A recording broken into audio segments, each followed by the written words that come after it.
Tout d'abord, pour clôturer, je voudrais remercier bien sûr les équipes qui ont préparé ce colloque aujourd'hui et je pense qu'il a été vraiment réussi. Et je voudrais remercier les participants, les orateurs, parce que de mon point de vue, les contributions étaient vraiment brillantes. Et je dirais, j'étais un peu candide, donc pour moi, c'était pas difficile d'élever le niveau. Mais j'ai vraiment beaucoup appris et des regards tellement différents et des approches à chaque fois, des réflexions profondes. Il y a des phrases comme ça qui me reviennent dans l'après-midi. Au début, Fadi qui parlait de cette question de ce concept de démocratie consensuelle. On parle de démocratie participative, mais là, on est en train de monter à un autre niveau encore. Ça, c'est ce que j'ai appris aussi du Liban, de mon passage au Liban. Et cet objectif de créer une organisation transfrontalière des bassins, c'est pareil, ça m'a marqué. L'intervention de Michael Skoulas, à un moment quand il a dit s'il n'y a pas d'accord là maintenant au niveau de la COP 21 dans le delta du Nil, il faudra déplacer 10 millions de personnes en Égypte. C'est que chacun prenne conscience des urgences auxquelles nous sommes confrontés. Mauricio Martellini, avec cette idée de créer un think tank, ce groupe de travail pour étudier donc, cet impact du changement climatique dans la Méditerranée. Serge Lepelletier, bien sûr, et sa phrase « l'eau ignore les frontières, les fleuves ignorent les frontières », que ceux qui sont les ardents défenseurs du nationalisme se rappellent cette phrase. Et donc, on a tous besoin les uns des autres aujourd'hui pour avancer. Il y a Georges Commer qui est revenu aussi sur ce concept important d'avoir les données et de cette difficulté de recueillir ces données. Et à un moment, il a dit il y a des désaccords entre les pays sur les données concernant l'eau. Et l'intervention du ministre Shada Attali, qui rappelle que c'est un préalable. Comment voulez-vous discuter ou négocier si vous n'avez pas ces données? Alors, Sophie Oconier est partie. Elle a une autre citation. J'avais fini tout à l'heure sur une citation de Sophie. Et en fait, elle a une autre citation. Elle dit « Il y aura une vie après le pétrole. Il n'y aura pas de vie après l'eau. » Et je crois que c'est très très vrai. Mais je vais finir cette fois par Pierre Roussel. Ce qu'il a dit à un moment, c'est que on ne fera pas la paix sans l'eau. Et donc, il y a vraiment besoin de cette hydrodiplomatie. Merci à vous.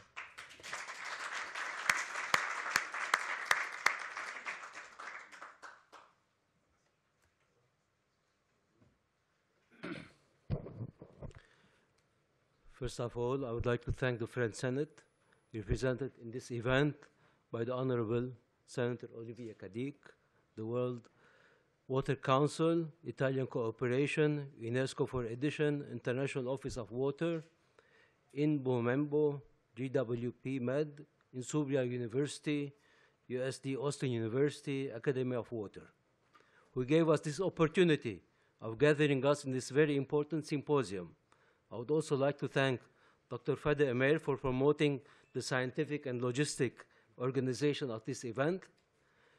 Thanks also for the high-level experts who let us these sessions very successful through their valuable presentations by highlighting the most important issue regarding hydrodiplomacy and climate change, how to avoid conflicts between riparian countries through enhancing dialogue and cooperation based on equitable sharing and reasonable use of water at the basin level to secure clean water to the future generations.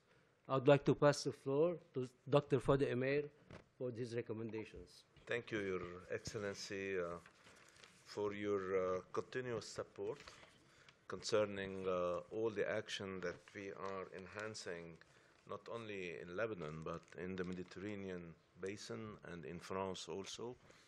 And also I would like to thank Senator Olivier Cadic also for initiating this organization of this very important forum within the spirit of the COP 2021.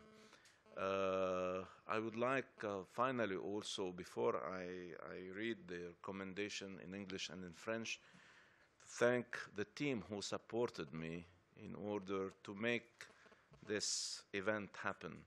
First of all, Joumana and Hervé Piglowski. Merci Joumana pour tout ce que tu as fait dans le cadre de l'organisation. Merci. Madame Anne Debar aussi, qui est la présidente du protocole. Ainsi que mes assistants au ministère, Marwan Saadé, Milad Mallah. Ne pas oublier aussi Natacha Reinholz qui a aidé aussi les équipes du ministère dans l'enregistrement, etc. Your Excellency, I'm going to read the first 5 of the recommendation in English and pass after to other recommendations that we have highlighted in the discussion after the session here.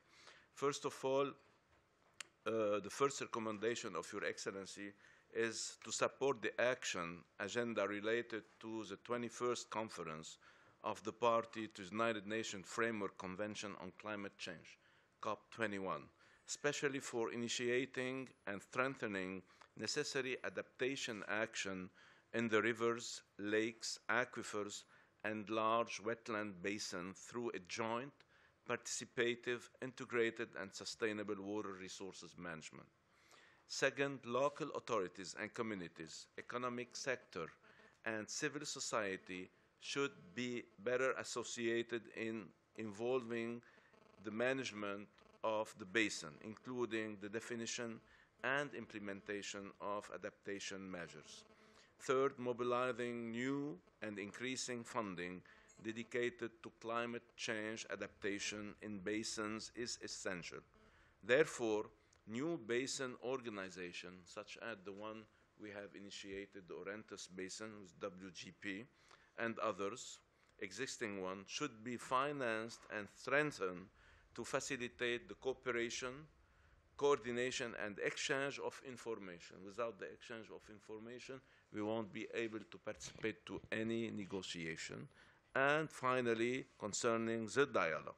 Number 4, cooperation and exchange should increase between the institutions involved, especially among the basin organizations at the global and regional level, in order to facilitate the transfer of experience and know-how on best practices in basin management and adaptation to climate change.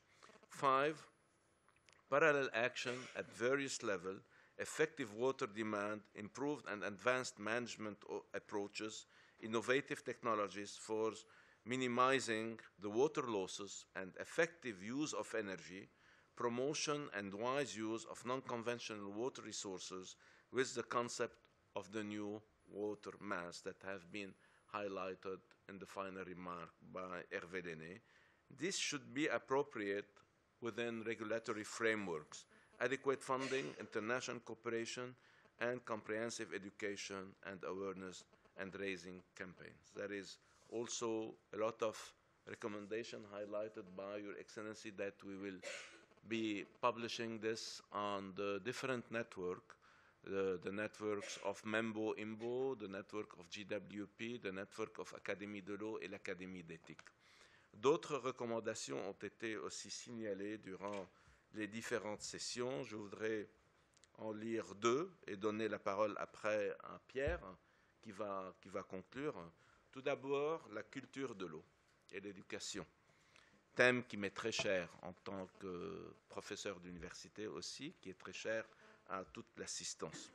Donc la culture de l'eau et le rôle de l'université peuvent être des moyens importants, utiles et indispensables pour lever certains défis spécifiques en matière de développement durable et pour optimiser le concept d'utilisation équitable de cette ressource au niveau géopolitique, pour les cours d'eau internationaux.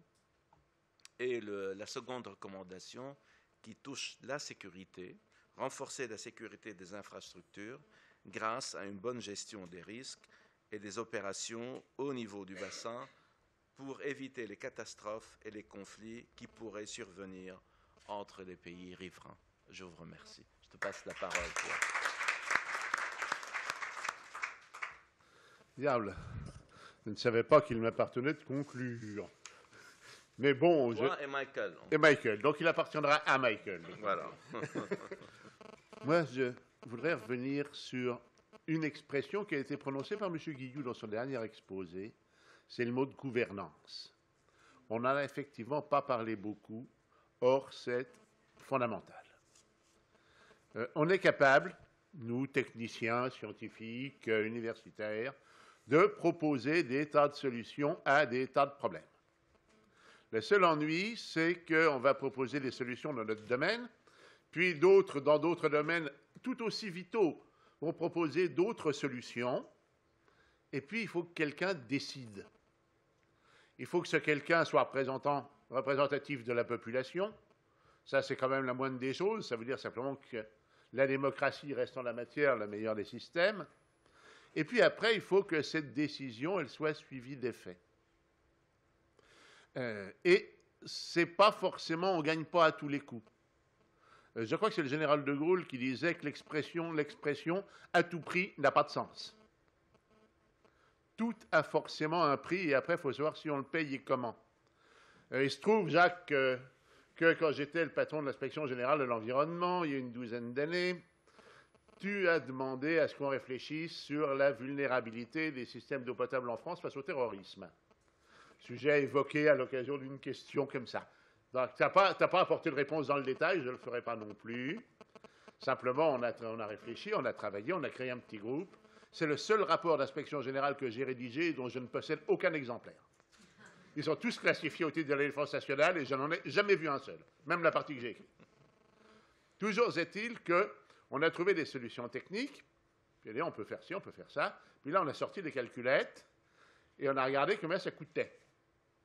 Alors le ticket d'entrée de 2 milliards de dollars qui nous a été en gros cité tout à l'heure, ben on était dans ces eaux-là, hein, pour la France. À partir de là, on fait quoi? On commence par quoi? Puis on fait ça où on consolide les réseaux électriques, ou bien on fait des universités, des hôpitaux.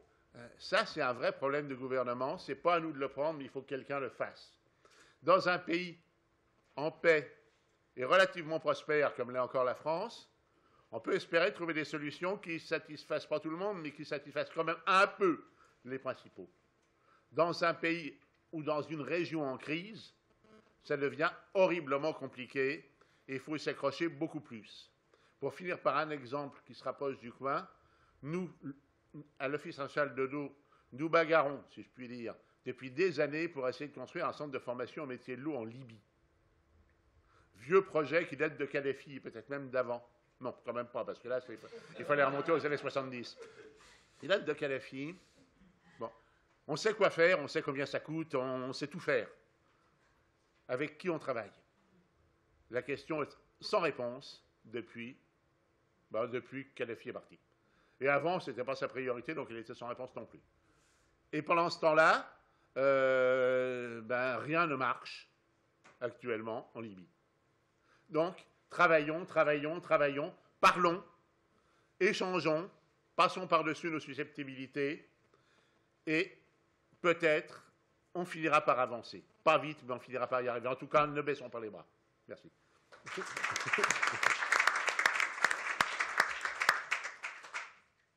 Michael, please. Thank you. I don't know if I can add things to what it has been said. I just wanted to share with you some points I collected from the discussion and some thoughts starting from the very word diplomacy, which is a Greek word, but the origin is not clear because there are two interpretations. The one is the same as the diploma, that is a folded paper that the diplomats had, so the credentials. The other is double eye. So is something that when you play with your eye, not necessarily be very honest all the time. So you have two people, and so again, here we come a little bit with the discussions we had, because we saw in our discussion the diplomacy having as driving forces almost innocent or naive ethics or cynicism. And you question yourself, where do you put hydrodiplomacy? I think in both. I mean, hydrodiplomacy is not a new type of diplomacy in the sense that it is important, it has an important objective, and it starts its influence through water.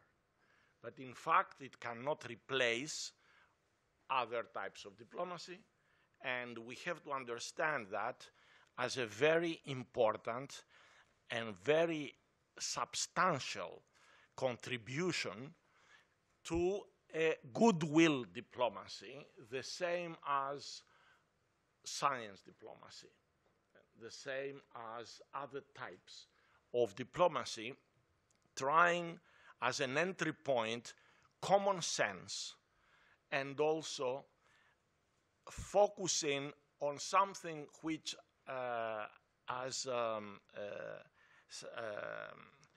Minister Attili mentioned before, is so basic that nobody could contest that this has to be in the center of our discussion, even if we cannot solve all the problems we have. And actually, I give, and this has been because we, under Minister Nazarian and with the help of Fadi, we have discussed in examining the approaches of Lebanon as the first country outside the UNECE to join the UNICE Convention, followed by Jordan and the rest.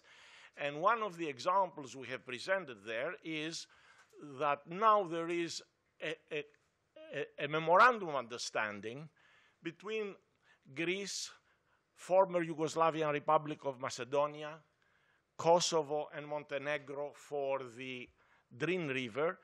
And imagine that Kosovo is not recognized by Montenegro. The name Fyrom is a question mark between Greece and this republic, and still we had the agreement. Why? Because of water.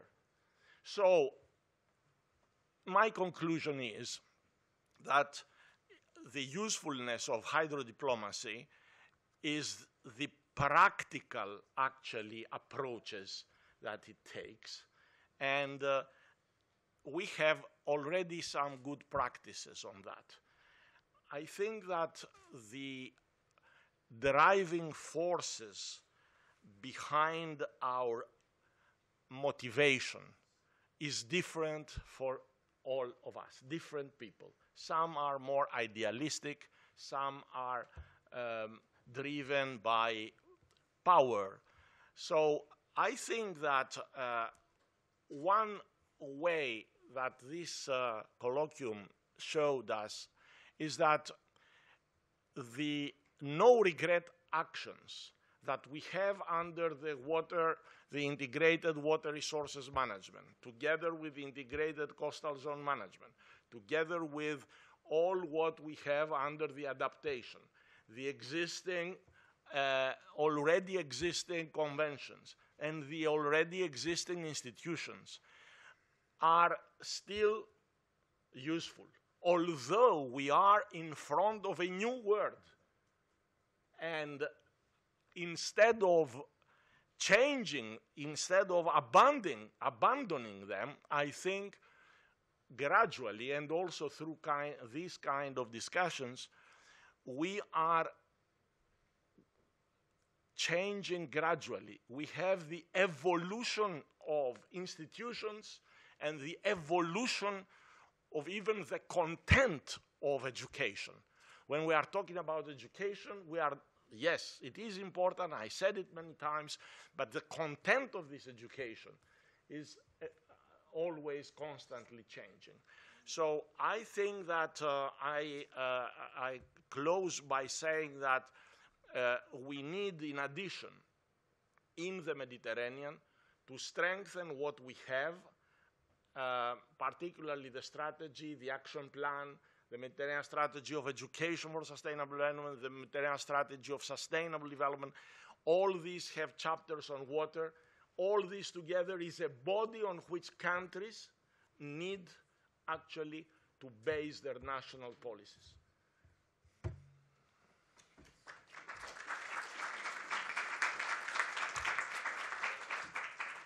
Monsieur le ministre, si vous en êtes d'accord, nous mettons un terme à ce colloque. Merci encore pour votre présence. Merci à vous.